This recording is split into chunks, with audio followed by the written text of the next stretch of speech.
Allora, io faccio gli onori di casa, mi chiamo Luciano Lorini e sono il direttivo di FIAB.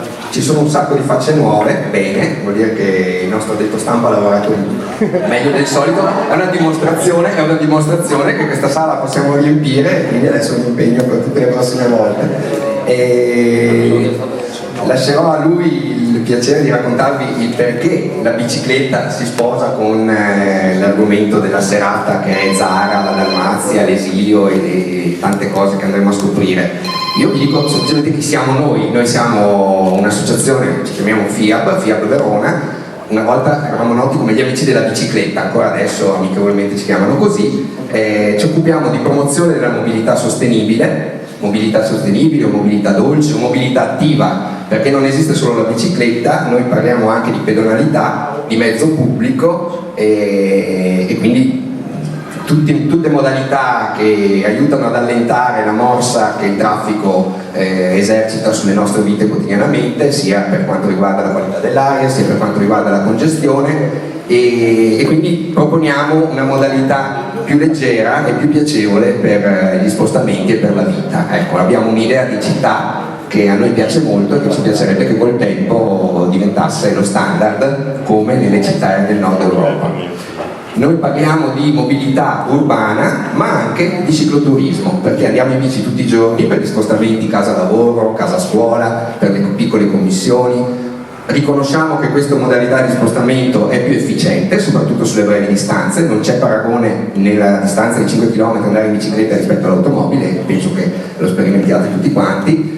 Ma parliamo anche di cicloturismo, cioè della bicicletta utilizzata nel tempo libero per scoprire il territorio, per avvicinarci alle eccellenze architettoniche, paesaggistiche, enogastronomiche, perché siamo delle ottime forchette, penso che si veda. E quindi ecco, questa è una modalità di approccio al turismo lenta, compatibile con la nostra umanità, con la piacevolezza dello stare insieme, quindi ci muoviamo spesso in grossi gruppi, facciamo anche un po' di confusione, ma siamo simpatici e allegri, quindi ci divertiamo, ecco. Quindi sono le nostre due anime. Qualsiasi cosa vi interessasse scoprire su di noi, qui abbiamo un sacco di materiali, riviste, noi pubblichiamo delle riviste, abbiamo 150 eventi all'anno tra vacanze, piccole escursioni, roba di corto cabotaggio, weekend, escursioni un po' più impegnative, c'è qualcuno che si fa la Verona-Brescia, la Verona-Mestre, e abbiamo lì uno degli arditi che si fanno le cose toste. E ci sono piccole passeggiate mattutine, ecco, scopriamo il territorio, la città anche in queste modalità qua. Tutto il programma è online, vi invito a visitare il nostro sito www.fiabverona.it oppure i nostri social, dove c'è sempre tutto il programma aggiornato. Grazie di essere qui, di essere intervenuti numerosi, buona serata. Grazie.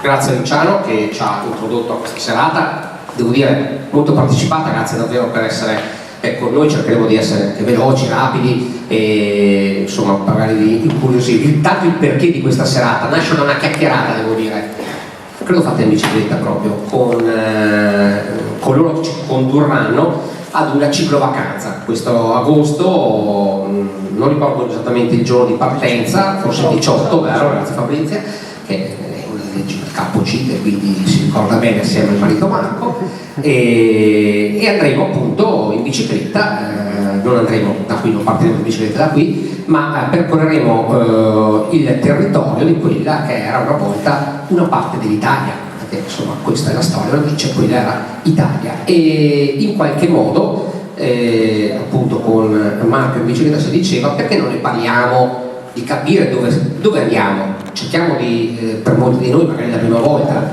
e quindi volevamo capire cosa andavamo a vedere, quali sensazioni poteva portare, no, questo viaggio così particolare in un territorio che tutto sommato, tra l'altro, ne parlavo prima con gli ospiti, ha un fortissimo legame proprio con la nostra città. È un cicloviaggio nazionale, molti di coloro che verranno non sono veronesi, ma per i veronesi dico che quei territori sono fortemente legati con Verona. Poi magari anche ci sarà qualche curiosità nel corso della serata, vedo già sorridere una dei nostri ospiti, Francesca Biani, che vi racconterà perché questo legame profondo anche con Verona, un po' strano e anche un po' curioso.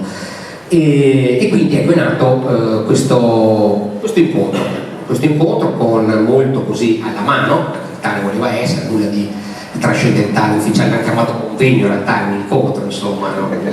Una chiacchierata tra amici, tra buoni amici. E quindi nasce da questa esigenza di capire che cosa andremo a vedere, cosa andremo a vivere, perché la bicicletta regala delle emozioni, quindi in qualche modo vogliamo anticipare quelle emozioni per poi coglierle nel pieno quando proprio le vivremo.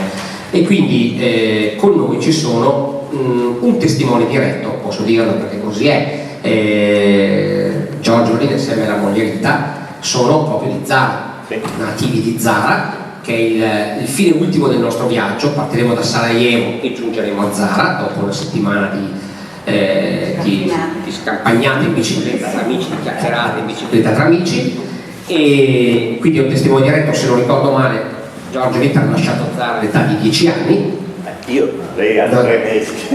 Io taccio perché avevo 3 mesi, non posso raccontare niente. Però Giorgio fa le sue bici in qualche modo. Esatto. E poi ho chiesto a Francesca Biani, la ringrazio davvero, attuale assessore alla cultura del Comune di Verona, ma in questo caso come già presidente, ex evoluto, già presidente dell'Associazione Nazionale Friuli Venezia Dalmazia, quanti? 2005. 13 anni di presidenza, sì, tra l'altro sono quindi non da poco, 2004. e per portarci appunto una sua testimonianza anche di quella che è stato anche insomma un termine un po' forte, no? L'esodo, perché così è stato chiamato, l'esodo dei tanti italiani che hanno lasciato quelle terre e sono giunti in quella che è adesso l'Italia, nei confini di quelli che sono adesso i confini nazionali, che una volta appunto come magari erano più spostati a est.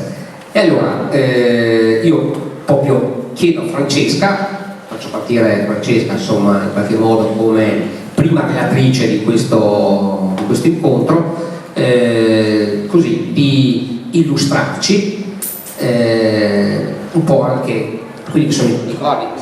Svegliamo subito, no? Cos'è questo forte legame che abbiamo, dico da veronesi, con quei territori?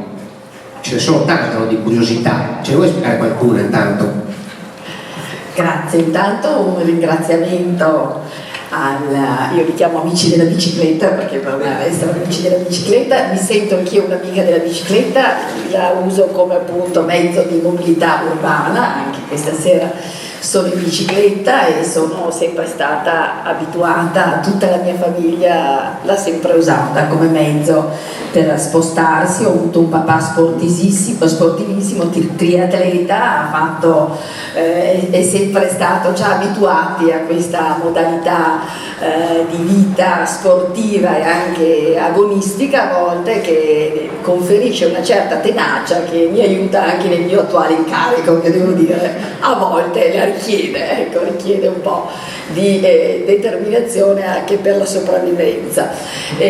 Sono assessore alla cultura, ma sono anche assessore al turismo, quindi grazie anche dell'accenno, il 2019 sarà l'anno, il Ministero ha dichiarato che sarà l'anno dedicato al turismo lento, dopo l'anno dei borghi, l'anno del cibo italiano, e il turismo lento è una modalità diversa, da cui secondo me è un po' una nuova sfida anche per chi si occupa di turismo, perché lo vediamo noi veronesi, in fondo abbiamo una città che viene un po' cannibalizzata attualmente dai flussi turistici, che tra l'altro coglie anche le città un po' impreparate, perché è stata una modalità di evoluzione o involuzione a seconda del punto di vista, che deve in qualche modo abituarci a gestire e a organizzare questi flussi. Quindi la modalità turistico sportiva con cui questo gruppo affronterà un viaggio che per portarli alla scoperta di territori magari per alcuni completamente nuovi è sicuramente una delle modalità che anche a noi piacerebbe incentivare anche per quello che riguarda la nostra città. Ma perché sono stata invitata e soprattutto perché sono stata per tanti anni presidente del comitato veronese dell'Associazione Nazionale Venezia Giulia Dalmazia, che è un'associazione nazionale, che è l'unica della diaspora. In realtà sono molte le associazioni che si sono occupate di esodo, di esilio, di foibe, di tutto quello che ha riguardato la storia dei territori perduti del confine italiano, del confine orientale italiano. È l'unica, dicevo, che ha sede in Roma e che opera su tutto il territorio nazionale attraverso circa una quarantina di comitati provinciali. Sono associazioni nate nell'immediato dopoguerra, in realtà soprattutto per far fronte alle esigenze appunto di tutti questi italiani che lasciavano le loro terre lasciando tutto e quindi spesso trovandosi in una condizione di assoluto disagio nell'affrontare un viaggio che a loro, anche se si trattava di uno spostamento di poche centinaia di chilometri, in realtà rappresentava quasi un viaggio verso l'ignoto, perché come quando parliamo nelle scuole diciamo sempre non c'era internet, non c'erano informazioni, e le nostre famiglie e le famiglie, ecco, io sono diventata presidente perché sono figlia di una fiumana, mia mamma è nata a Fiume e oltretutto da un matrimonio misto. Mio nonno era fiumano italiano, Alberto Voloshin, mia nonna nato con l'Austro-Ungheria nel 1900, la nonna era croata, Slavka Vranic, di Sušak, che era una località, oggi sapete Fiume è diventata Rijeka, che è la traduzione letterale di fiume in croato. Allora era l'attuale Rijeka, comprende quelle che erano due parti diverse, una parte fiume italiana e oltre l'Eneo, che è il fiume che la attraversava, c'era una zona appunto chiamata Sušak, passavano la frontiera in giornata, andavano a fare la spesa da una parte o dall'altra, però era assolutamente croata la parte di Sušak e mia nonna veniva da lì. Ecco, quindi loro, come circa 300.000 italiani, avevano allora deciso di lasciare la loro città natale, capendo che ormai i loro territori erano totalmente stravolti da quelle che erano le conseguenze della sconfitta dell'Italia nella seconda guerra mondiale. A volte non viene enfatizzato abbastanza, credo neanche nella nostra educazione scolastica, almeno non in quella della mia generazione, il fatto che l'Italia ha perso la guerra e ha pagato il prezzo più alto di questa sconfitta proprio con la perdita e la cessione alla Jugoslavia di Tito dei territori, allora Istria, Fiume e la Dalmazia, che in realtà era un'enclave, era Zara, perché già con la prima guerra mondiale appunto l'altra parte di Dalmazia non era più italiana. Ecco, però questi territori maggioranza stragrande, multietnici e mistilingui, e però nella parte, soprattutto la zona costiera, massicciamente italiani, di popolazione, di vita, di tradizioni, di lingua ufficiale. La lingua ufficiale era l'italiano. Ecco, in città forse come Fiume, forse anche come Zara, c'era, io adesso parlo di Fiume perché è quella che ho naturalmente che la realtà che conosco meglio, ma c'era proprio un sentimento di fiumanità, perché Fiume di frontiera, città proprio di frontiera, ha sempre avuto una forte vocazione autonomista che l'ha resa antifascista e anticomunista. Quindi durante il fascismo gli autonomisti di Fiume si erano allontanati dalla città. Quando la guerra finita, i primi di maggio del 45, arrivano gli slavi, gli autonomisti li accolgono e vengono uccisi, nel senso che Tito uccideva non chi era fascista, perché ormai il fascismo era caduto nel 43 e lì c'erano i tedeschi, ma erano altre realtà. Tito voleva, e è stata una guerra di espansione, una guerra di conquista. Lui voleva quei territori, voleva arrivare anche più ad ovest. Si è fermato a Trieste perché a un certo punto, quando i primi di giugno del 45 lui punta con le sue truppe direttamente verso Trieste e la occupa per 40 giorni, che sono stati i 40 giorni che hanno visto più uccisioni in assoluto. Poi arrivano gli anglo-americani e da lì le cose cambiano, però diciamo l'Istria ormai era perduta, Fiume, Zara erano ormai... Zara era stata sì, ecco, Zara ha una storia poi a parte, probabilmente la molto della tragica, Giorgia, esatto, perché nel 1944 subì più di 50 bombardamenti alleati che la distrussero. Ci sono delle foto spaventose, 90% delle costruzioni. esatto, e devo dire che spesso non va ricordato, non è ricordato, il 10% della popolazione civile perisce durante questi bombardamenti, ecco, quindi ci sono state delle perdite massicce anche da questo punto di vista. E, ecco, la chiacchierata però di questa sera, ecco, questo tenevo a dire, io non ho un legame con la terra perché non sono nata lì, la mia famiglia non è una famiglia che ha avuto la nostalgia della terra, molte famiglie sì, molte famiglie tornano e sono tornate in modo ricorrente nei luoghi nativi, ma per noi non è stato così. Io ho il mio sentimento di appartenenza a questa civiltà, a questo popolo, l'ho coltivata attraverso questa presidenza ancor più che in famiglia. I miei nonni sono morti quando io ero ragazzina, quindi non avevo la percezione.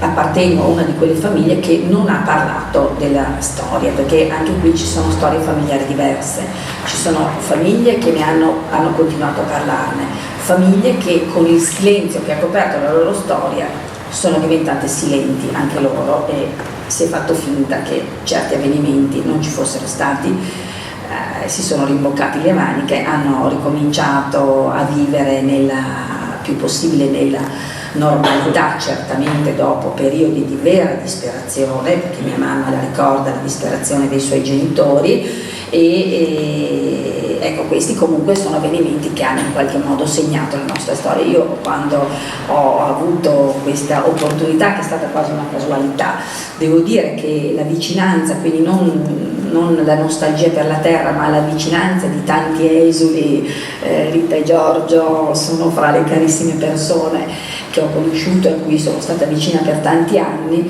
e ascoltare nel tempo le loro storie, le loro sofferenze, le ingiustizie, veramente le ingiustizie che hanno subito, mi ha fatto così proprio venire il desiderio di battermi in qualche modo perché questa storia fosse letta nel modo giusto e non attraverso gli occhi della strumentalizzazione politica che c'è stata in modo forte per decenni, perché chi ha voluto che gli esuli fossero tutti fascisti, ha voluto in realtà strumentalizzare, propagandare qualcosa che anche il solo pensiero e la sola riflessione avrebbe dovuto escludere, perché parliamo di 300.000 persone, decine di migliaia di famiglie, 50.000 bambini, anziani, persone sane, malate, che hanno lasciato le loro terre. Il 45% apparteneva alla classe operaia.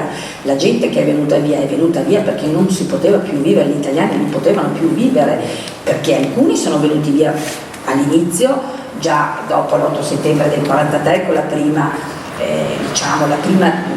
i primi episodi legati alle foibe, le prime uccisioni che hanno avuto lì una matrice anche revanchista, se vogliamo. Lì sì, probabilmente c'erano vendette personali che si mescolavano a fatti ideologici, lì ancora è stato, diciamo, sempre così un po', parlare di numeri, di morti non è mai facile, però è stato un episodio più circoscritto, perché poi paradossalmente e soprattutto che ha riguardato in particolare l'interno dell'Istria, perché l'interno dell'Istria, queste cittadine erano diventate città aperte, perché l'esercito italiano era sbandato senza ordini, quindi i gerarchi se ne erano andati tranquillamente e serenamente, chi era rimasto cercava di tornare a casa, quindi l'esercito se n'era andato, i partigiani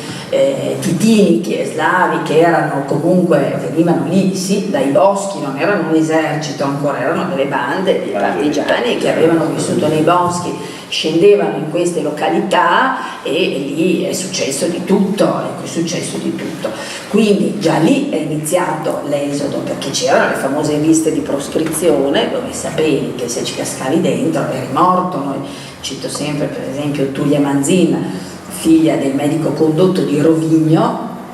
Il papà nel 1944 sa da una paziente slava che era nelle liste e dalla sera alla mattina fanno i bagagli e vanno via.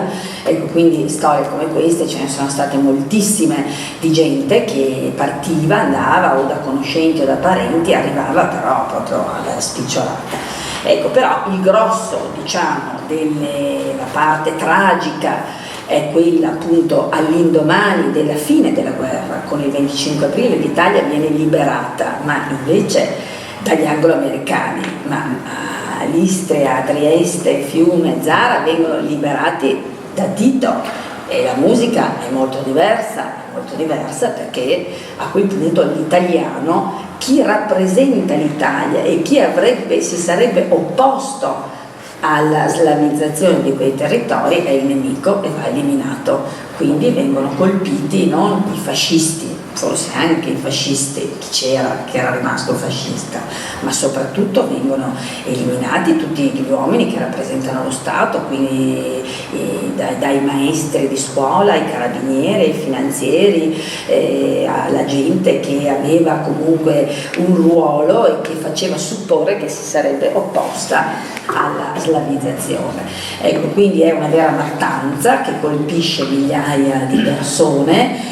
Si conta che non ci sono numeri esatti, primo perché molti cadaveri non sono stati neanche recuperati, ci sono famiglie anche nel Goriziano, sono stati circa, mi pare, 700-750 morti solo a Gorizia. Avevo avuto modo anni fa di parlare con un attore di una compagnia amatoriale che aveva un fratello musicista, anche il papà. Lui e la mamma si sono allontanati dalla città, il papà aveva aspettato il fratello che era in tournée, non sono mai più tornati, non hanno mai avuto traccia né notizia.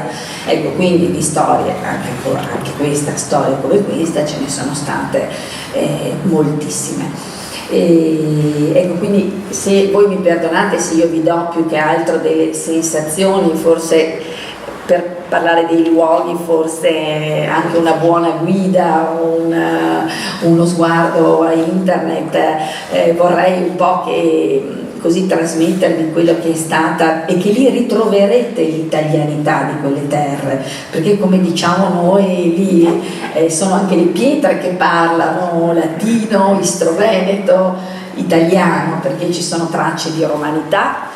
Pola, voi sapete, è gemellata anche con la nostra Verona, perché ha un anfiteatro, un'arena che è coeva alla nostra, che ha il pregio di essere in riva al mare, però ha la storia della nostra arena.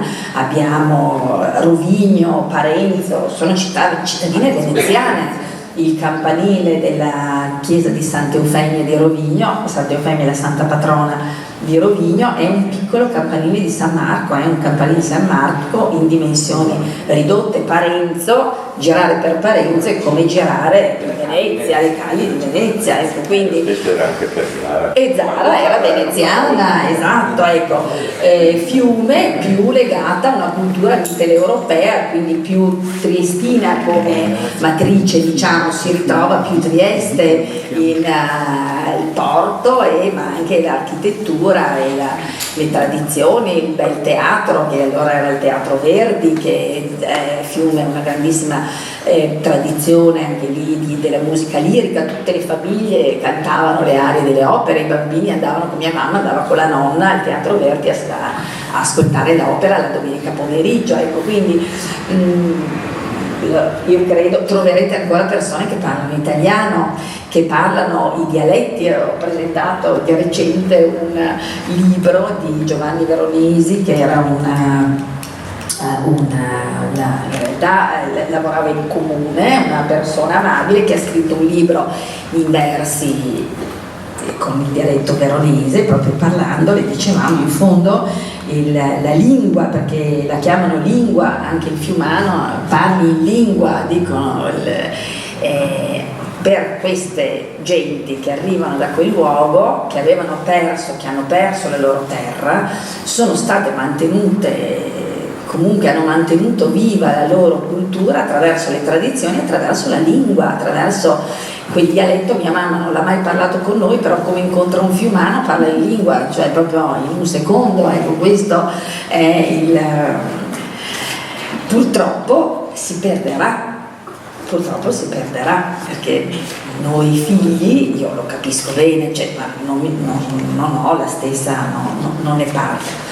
Ecco, quindi grandi passaggi, perché dopo non voglio neanche dilungarmi, i grandi passaggi appunto, quindi 43 prima parte di Esodo, lungo il 44 fino al 45 alla spicciolata, nel 45 i territori sono perduti, con il 47 però le persone ancora restano, cioè chi non fugge per paura rimane, perché anche i miei nonni hanno sperato di poter continuare a vivere lì. Mio nonno è stato arrestato come sabotatore del popolo, nemico del popolo, venivano arrestati così perché erano possidenti, perché rappresentavano quello che non doveva più essere. Venivano confiscati tutti i beni, sono state confiscate tutte le attività. Mio nonno aveva una casa di cura, è stata confiscata, imprigionato. Questa era una prassi normale, venivano interrogati, tenuti dentro per alcuni mesi, e poi il nonno era uscito dopo 5 mesi. La sua storia è quella di tantissimi. Hanno tentato di riprendere le loro attività, ma ormai era impossibile, insomma, e quindi veramente, aprendo l'Atlante, la carta geografica, mio nonno ha detto andiamo a Verona. Mia mamma ha chiesto se c'era il mare, ha detto no, c'è il fiume, e sono partiti, hanno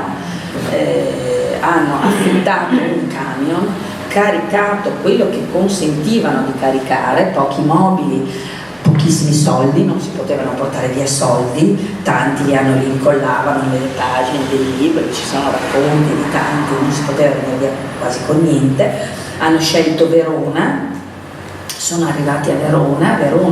In prefettura c'era questo mitico ragionier Favietti, che era fiumano lavorava però a Verona come statale, era stato trasferito a Verona, che ha fatto molto per gli esuli. E a Verona c'è stato anche un campo profughi. In Italia ci sono stati oltre 120 campi profughi, centri di raccolta profughi. A Verona era dove oggi c'è l'università, il chiostro di San Francesco, era ex caserma Ederle. Lì c'è stato un centro di raccolta profughi attivo fino ai primi anni 60. Noi abbiamo una famiglia, la famiglia Piro, che viene da Pola, sono stati in campo profughi 15 anni ed erano campi profughi veri. E Verona ancora, ma ci sono stati campi profughi come quelli in Piemonte o come Fossoli, Mantova, pesantissimi. Ex caserme adattate a... Le famiglie vivevano in promiscuità, arrivavano, c'erano le coperte che dividevano gli spazi, la Marina Smaila, 4 figli, mamma incinta, veniva via da Fiume, la zia, e ha fatto 2 anni in campo profughi a Mantova e 3 anni in campo profughi a Verona. Lei è sposata da più di 50 anni con un veronese delizioso che è il nostro ragionier Manganotto, che si occupa dell'amministrazione del nostro comitato.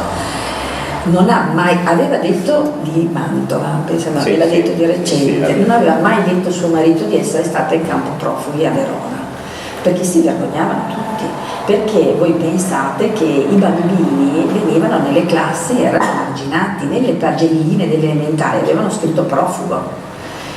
Hanno vissuto, certi, quando andavano a Trieste, vi ricordo c'era una signora che lo raccontava, non mi ricordo, che era patriciano, che appena in fuori, era un'ex scuola, e scendevano una fermata prima dell'autobus per non far vedere che scendevano al centro di raccolta profughi, quindi hanno vissuto veramente una situazione.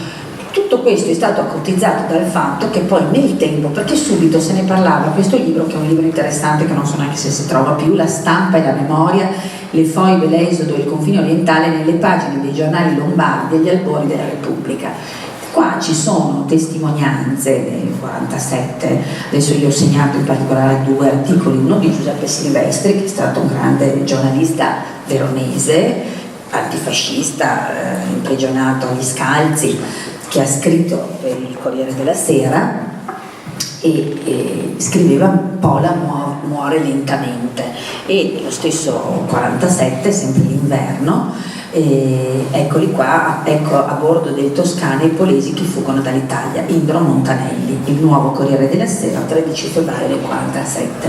Venivano inviati dai giornali Pola nel 47, allora nel 45 finisce la Trieste, si forma il cosiddetto TLT, il territorio libero di Trieste, per cui c'è una zona A, Trieste, diciamo, le zone limitrofi, che viene amministrata dagli anglo-americani. La zona B invece, a sud di Trieste, amministrazione militare slava, però resta un territorio. Sì, fino al trattato. Esatto, è rimasto così.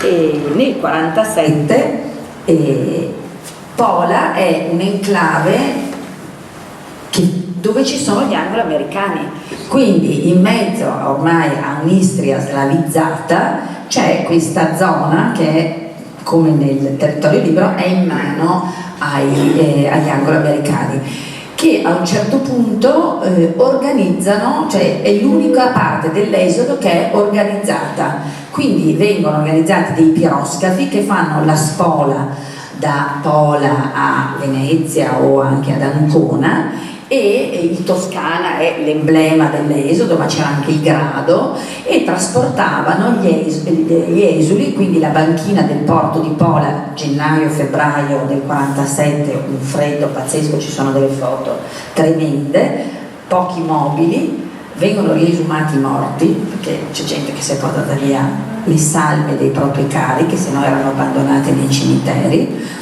e salgono su questi piroscafi che senza sapere dove andranno. In realtà chi per esempio arrivava a Trieste passava dal silos del vecchio porto, venivano censiti e smistati nei centri di raccolta profughi, dove venivano prese le impronte digitali a tutti, sopra i 15 anni mi pare, e restavano in balia degli eventi, e quindi ci sono state decine di migliaia di famiglie che sono vissute così e di cui non si è mai parlato, nessuno ha raccontato la loro storia, nessuno li ha ascoltati, hanno voluto che fossero tutti fascisti, che bisogna anche pensarci alle cose per rendersi conto che non poteva essere. E questo è un marchio che si sono portati avanti, e si sono portati, anzi forse gli esuli sono diventati di destra qua, perché alla fine quando c'è qualcuno che continua a darci dei calci del sedere, ti sposti verso chi ti tende la mano, anche quelli strumentalizzando la situazione, però è così, alla fine è così, perché è un po' diventa quasi attaccati a chi, ecco, per cui è stata ed è ancora, vi dico, quando io ho iniziato, abbiamo la legge che ha istituito il giorno del ricordo, che è stata una svolta, è stata una svolta però di grandissima difficoltà all'inizio, perché io sono stata nominata presidente proprio in quell'occasione. Abbiamo commemorato il nostro primo giorno del ricordo, la legge del 2004, marzo, quindi è stato deciso 10 febbraio, che è la data di sottoscrizione del Trattato di Pace di Parigi del 47, 10 febbraio, cessione dei territori, quindi decretata la fine dell'Italia in quelle zone.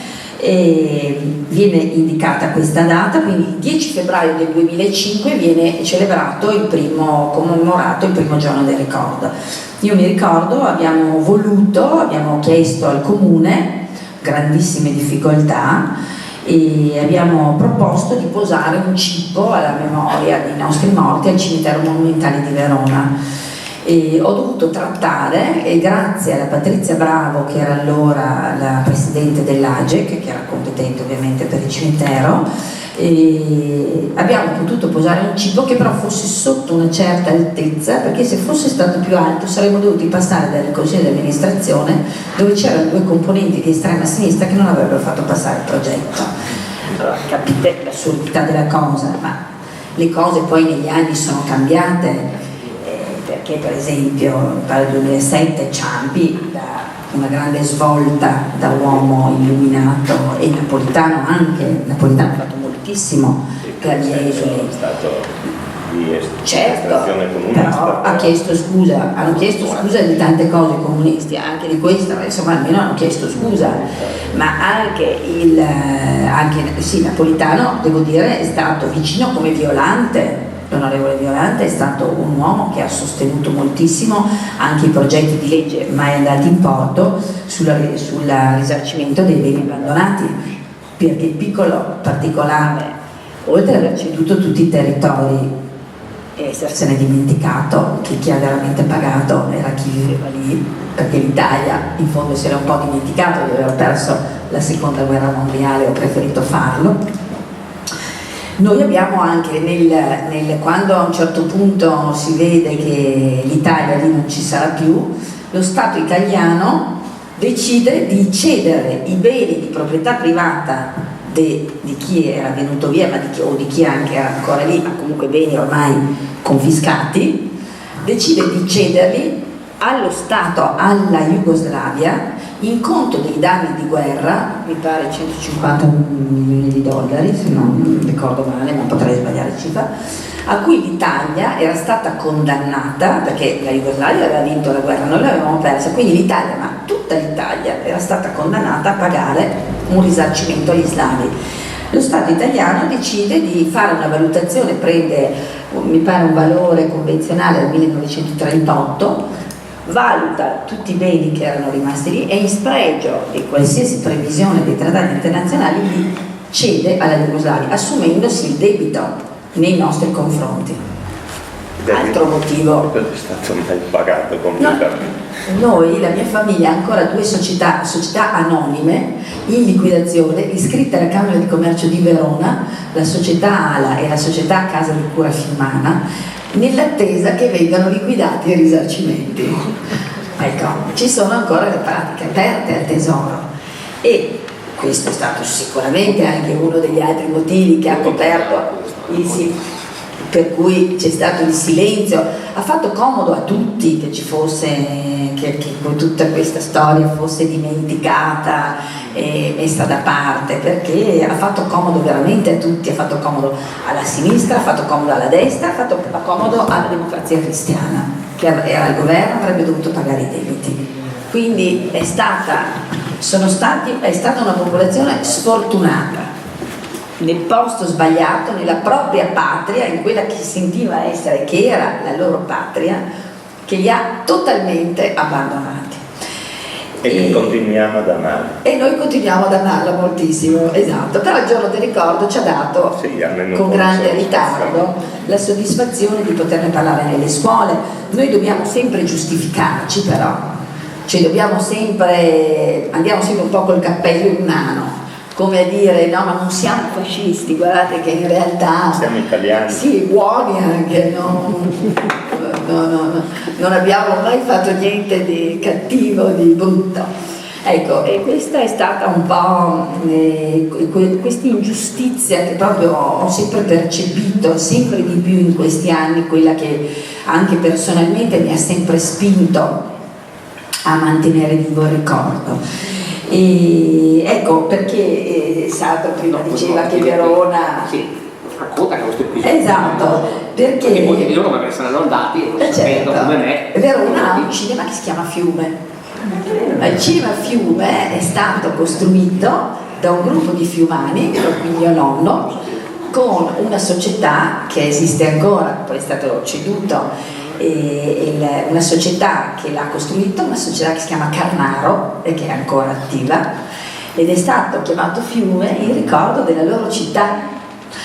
Quindi Verona ha anche questo piccolo ricordo, è che avendo Verona l'Adige molti pensano naturalmente, fanno. Invece il fiume è proprio in ricordo della loro città perduta.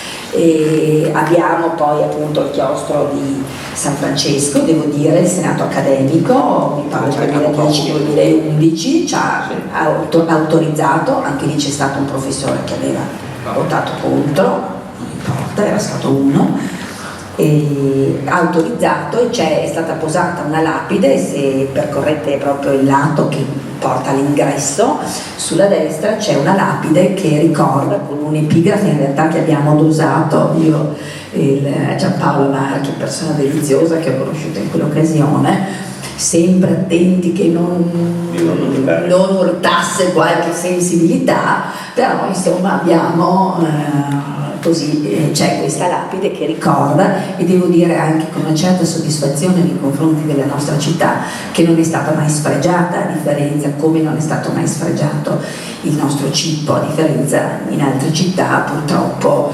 Invece questo è accaduto anche nell'ultimo anno, insomma qui Verona è stata accogliente con gli esuli anche quando in altre città, già nel dopoguerra, quando altre città invece non avevano la stessa sensibilità. È stata accogliente, a Verona sono arrivate circa 800 famiglie, più o meno 2500 persone. Frequentissimamente io vado in giro e trovo sempre qualcuno, la mia collega Ilaria Segala, assessore all'urbanistica, ha una mamma di fiume, allora diciamo sempre che ci siamo un po' una lobby, perché in effetti ogni tanto troviamo qualcuno, identifichiamo qualcuno che ha la lobby fiumana, Istro Fiumano d'Almata, devo dire, ecco.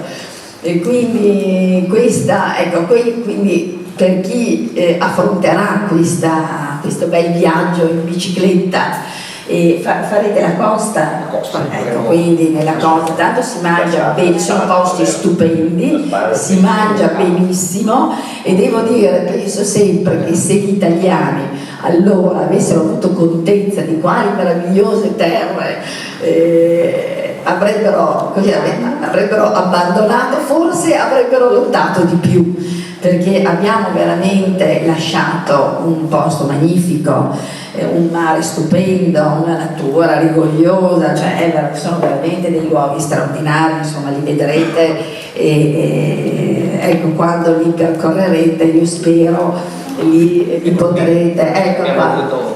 Sono le isole incoronate. Incoronate, dicevo prima, sono andata da ragazza in barca, bellissimo.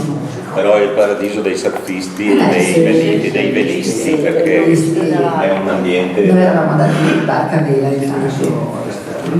Sì. Il mare è famosissimo.